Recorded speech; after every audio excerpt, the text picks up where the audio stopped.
Hello दोस्तों, कैसे हैं आप सब। उम्मीद करते हैं कि आप सभी अच्छे होंगे। दोस्तों, आज के इस वीडियो में हम लोग बात करेंगे सॉफ्टवेयर के ऊपर, मोबाइल फ्लैशिंग के ऊपर। फ्लैशिंग और अनलॉकिंग दोनों बात करेंगे, लेकिन इसमें हम 3 सीपीयू के ही ऊपर बात करेंगे क्योंकि वीडियो बहुत लंबी हो जाती है।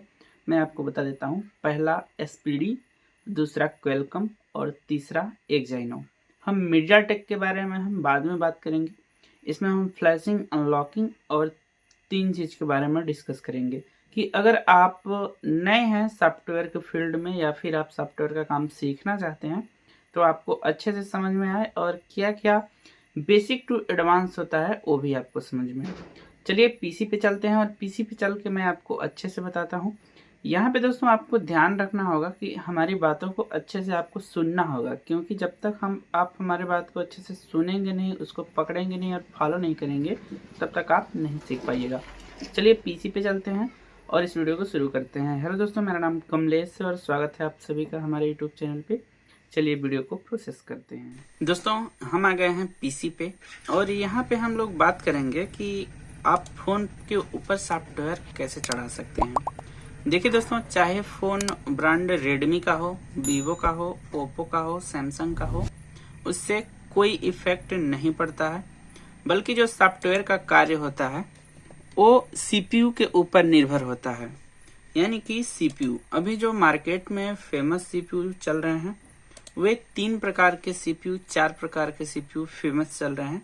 बेसिकली 4 प्रकार के, लेकिन हम इसमें 3 या 2 प्रकार के ही सीपीयू के बारे में बात करेंगे। अगर वीडियो का लेंथ ज्यादा हुआ तो फिर अलग बात है, तब 2 ही पे, नहीं तो अगर कम बना तो 3 पे।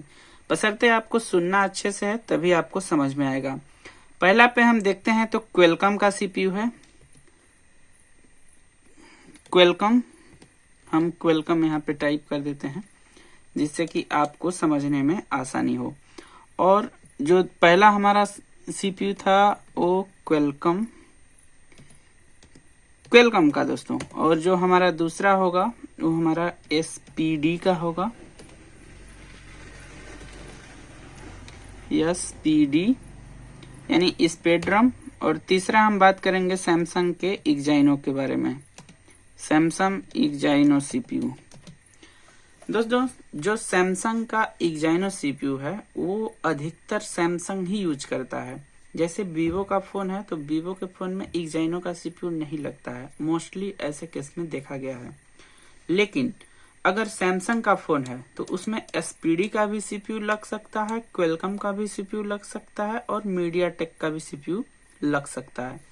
इस बात को आपको अच्छे से समझ में आना चाहिए। जैसे कि हम यहाँ पे कोई भी मॉडल सर्च करते हैं सैमसंग का, तो हम यहाँ पे टाइप करेंगे सैमसंग A055। हम यहाँ पे सर्च कर लिए।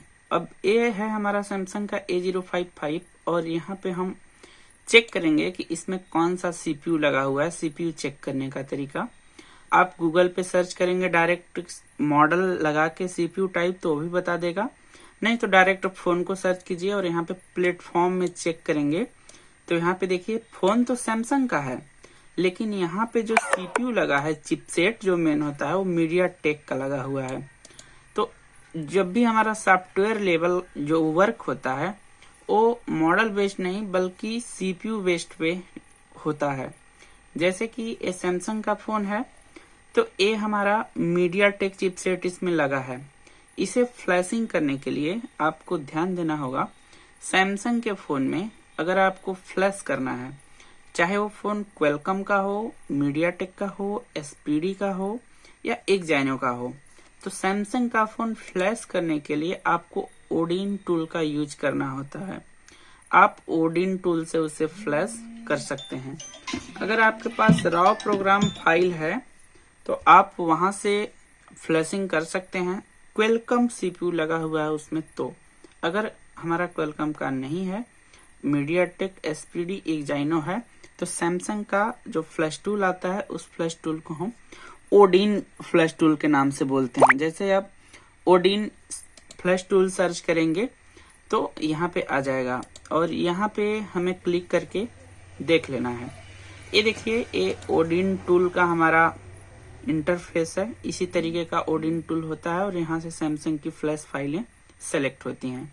इसके बारे में हम आगे बात करेंगे, लेकिन यहाँ पे हम थोड़ा बेसिक की ही बात कर रहे हैं, क्योंकि हम को विशेष डीप लेवल में नहीं जाना है, आपको थोड़ा थोड़ा ही बता रहे हैं अभी, क्योंकि अगर ये आपको इंटरेस्टिंग वीडियो लगेगा तो हम इसके ऊपर आगे बात करेंगे, और नहीं तो कोई ज़रूरत नहीं है। और दोस्तों दूसरा जो बात है कि SPD का, फोन कोई सा भी हो, अगर उसमें SPD का CPU लगा है तो उसी के ऊपर से काम होगा। जैसे कि SPD में जो भी हमारा फोन है, सैमसंग का शायद A03 है, सैमसंग A03, एक बार हम सर्च करके चेक करते हैं कि सैमसंग A03 में शायद SPD CPU लगा है कि नहीं। तो जैसे कि आ गया, ये सैमसंग का A03 पुराना ओल्ड मॉडल है, अब आ गया तो आपको बताते हैं। यहाँ पे देखिए प्लेटफॉर्म में है, क्वेलकम का चिपसेट इसमें लगा हुआ है, क्वेलकम SM 8916, ये हमारा पुराना चिपसेट है। MSM है तो क्वेलकम का है, और पुराने मॉडल भी है ये, तो पुराना चिपसेट लगा हुआ है। हम कोई दूसरा मॉडल ले लेते हैं, जैसे कि वीवो का जो भी नया मॉडल है, वीवो Y19E। इसमें दोस्तों Y19E में शायद, हाँ, इसमें हमारा जो चिपसेट है वो मीडियाटेक का लगा हुआ है, देखिए यहाँ पे है। लेकिन SPD चिपसेट मुझे याद, हाँ, Realme C35, हम सर्च करते हैं यहाँ पे, Realme C35 में हमारा जो है वो SPD का CPU लगा हुआ है। यहाँ पे देखिए हमारा जो प्लेटफॉर्म है, यहाँ पे लिखा है यूनिनॉस टाइगर T616, 12 nm का चिपसेट है। ये जो यहाँ पे 12 nm दिख रहा है ना दोस्तों, ये जितना कम होगा उतनी हमारी चिपसेट पावरफुल होगी, उतनी हमारी अच्छी होगी। ये नैनोमीटर, ये हमारे विशेष टेक्नोलॉजी को दर्शाता है कि ये जो चिप है वो किस टेक्नोलॉजी पे हमारा है। जैसे लैपटॉप में जनरेशन आता है, तो इसी तरीके से चिप में हमारा 12 नैनोमीटर की एक टेक्नोलॉजी होती है, वो आती है। जैसे कि हम इस सैमसंग का मीडियाटेक का अगर चिप्स देखें तो यहाँ पे है 12 नैनोमीटर की टेक्नोलॉजी। लेकिन अगर यहीं पे हम वीवो का V27 देखें तो यहाँ पे देखने के बाद पता चलेगा, वीवो V27 देखिए, मीडियाटेक डायमेंसिटी 4 नैनोमीटर की टेक्नोलॉजी इसमें यूज हुई है, और इसका जो प्रोसेसर है वो बहुत ही पावरफुल है दोस्तों। और आप यहाँ से देख सकते हैं। तो इसी तरीके से हमारा मीडियाटेक प्लेटफॉर्म बेस पे फोन पे वर्क करता है। जैसे कि अगर आपके पास कोई भी फोन आता है A to Z, तो सबसे पहले आप क्या कीजिएगा, मैं सबसे पहले आपको टूल बता देता हूँ।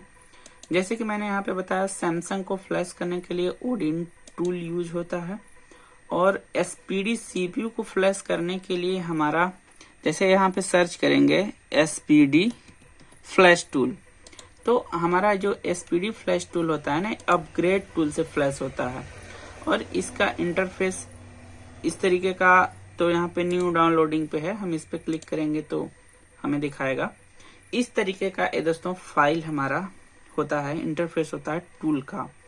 और क्वेलकम का फोन फ्लैश करने के लिए उसका कई सारा टूल आता है, जैसे QPST टूल, QFill टूल। जो इसका फेमस है वो QFill टूल है, QFill टूल। ये तो मैं आपको फ्लैश टूल के बारे में बता दिया। और एक टूल और हमारा रह जाता है मीडियाटेक का। तो MTK का जो फोन होता है, MTK फ्लैश टूल, जैसे आप सर्च करेंगे तो SP फ्लैश टूल आता है। मीडियाटेक का फोन कभी भी SP फ्लैश टूल से फ्लैश होगा, जिसका इंटरफेस ये होता है। इसमें कैसे फाइल लोड करते हैं, क्या होता है, कैसे होता है, मैं आपको सेकेंड वीडियो में बताऊंगा। और मैं अभी आपको ये तीनों टूलों के बारे में बता दिया। लेकिन दोस्तों जो हमारा मेन काम होता है मोबाइल सॉफ्टवेयर में, वो होता है अनलॉकिंग का। फ्लैशिंग बहुत कम और रेयर केस में किया जाता है, जब फोन हमारा हैंग ऑन लोगो पे हो या उसमें और अदर एनी कोई प्रॉब्लम हो तब। नहीं तो फ्लैशिंग हम बहुत रेयर केस में करते हैं, अदरवाइज हम हमेशा फोन अनलॉकिंग करते हैं। अनलॉकिंग के लिए जो हमारे टूल होते हैं वो ये मार्केट में बहुत सारे टूल हैं, जैसे कि हमारा है अनलॉक टूल। हर कोई जानता है अनलॉक टूल के बारे में। EMT टूल जानता है। हाइड्रा टूल तो अभी उसका अपडेट वगैरह अच्छा नहीं है। दोस्तों टूल हमारे बहुत सारे आते हैं, लेकिन उसमें हमारा जो मेन काम होता है वे हमें डिसाइड करना होता है कि हमारे दुकान पे किस तरीके का फोन आ रहे हैं, उस हिसाब से हमें टूल परचेज करना होता है। अगर आप कंफ्यूज हैं कि हम कौन सा टूल लें, कैसे क्या करें, तो आप हमें कमेंट्स करके अपने एक रिक्वायरमेंट के अकॉर्डिंग, आपका क्या रिक्वायरमेंट है, आपके शॉप पे किस तरीके का फोन है, तो उस टाइप का अगर कमेंट करेंगे जानकारी के लिए, तो मैं आपको टूल बता दूंगा कि आप किस टूल से इस काम को कर सकते हैं। तो कई सारे मार्केट में टूल हैं जो कि अगर आप बेसिक से देखेंगे तो हमारे हिसाब से UMT tool, AMT tool, unlock tool sufficient है। अगर आपके पास नहीं पैसा है तो आप 2 टूल ले लीजिए, बेसिक AMT और UMT। नहीं सॉरी, आप AMT नहीं, आप बल्कि अनलॉक टूल और UMT टूल दोनों रख लीजिए, आपका काम निकल जाएगा। और रही बात दोस्तों यहाँ पे फ्लैश फाइल, जैसे कि ये हमारा SPD का होता है ना, तो SPD के बारे में मैं आपको एक थोड़ा छोटी जानकारी दे दूं। इसका फ्लैश फाइल का कोड जो होता है वो हमारा PAC फाइल का कोड होता है। फाइल का कोड क्या, जैसे इसमें तो कोई फाइल है नहीं, लेकिन ये टूल पैक फाइल को ही ये सपोर्ट करता है, यानी कि PAC। और जो हमारा क्वेलकम CPU है, क्वेलकम CPU जो है, कोई भी फोन हो क्वेलकम का, वो हमारा दोस्तों सैमसंग A05 हो सकता है, हम बैक कर दें। क्वेलकम CPU XML फाइल को सपोर्ट करता है।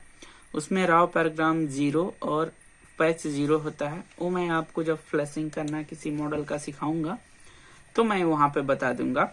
और जो मीडिया टेक का फोन है वो स्केटर फाइल को सेलेक्ट करता है। तो इस चीज को आप ध्यान दें। और इतना मैं आपको जो बताया एकदम बेसिक लेवल है। अगर आप कहीं पे भी काम कर रहे हैं तो इतना जानकारी आपको होना जरूरी है। अब दोस्तों जो भी ये 3-4 मैंने आपको CPU बताया ना, इनका अलग अलग ड्राइवर भी होता है।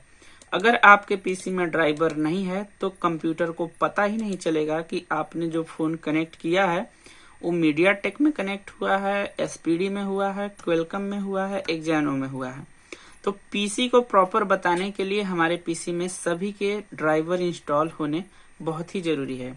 जैसे अगर आप मीडिया टेक का फोन सर्च कर रहे हैं, आपके पास कोई फोन आया, उसमें मीडिया टेक का चिपसेट लगा हुआ है, आपने पता कर लिया, तो सबसे पहले रिक्वायरमेंट होगी आपके PC में उससे बात करने के लिए, कम्युनिकेशन करने के लिए कि ड्राइवर होना जरूरी है, क्योंकि ड्राइवर से ही आपका कंप्यूटर काम करेगा उसके अकॉर्डिंग। तो हम यहाँ पे सर्च करेंगे MTK ड्राइवर। मीडिया टेक को ही MTK बोला जाता है, उसका शॉर्ट फॉर्म। तो यहाँ पे लिख किया गया कि media take official driver for Windows. दोस्तों यहाँ पे आप मीडिया टेक जैसे मैंने सर्च किया, इसी प्रकार से आप SPD, क्वेलकम, एक्जाइनो, ADB ड्राइवर, जितने भी ड्राइवर होते हैं आप बारी बारी इंस्टॉल कर सकते हैं। अगर आपको इंस्टॉलेशन में कोई प्रॉब्लम होती है तो आप मुझे कमेंट्स कर दीजिए, मैं आपको प्रॉपर तरीके से विंडो 10 और 11 में किस तरीके से इंस्टॉल करना है मैं आपको बता दूंगा। दोस्तों वीडियो 13-14 मिनट की होने वाली है, इसलिए इस वीडियो को यहीं पे एंड करते हैं। और ये वीडियो का एक्सपीरियंस आपको कैसा रहा आप मुझे जरूर बताइएगा। मिलते हैं नेक्स्ट वीडियो में, तब तक के लिए गुड बाय, जय हिंद।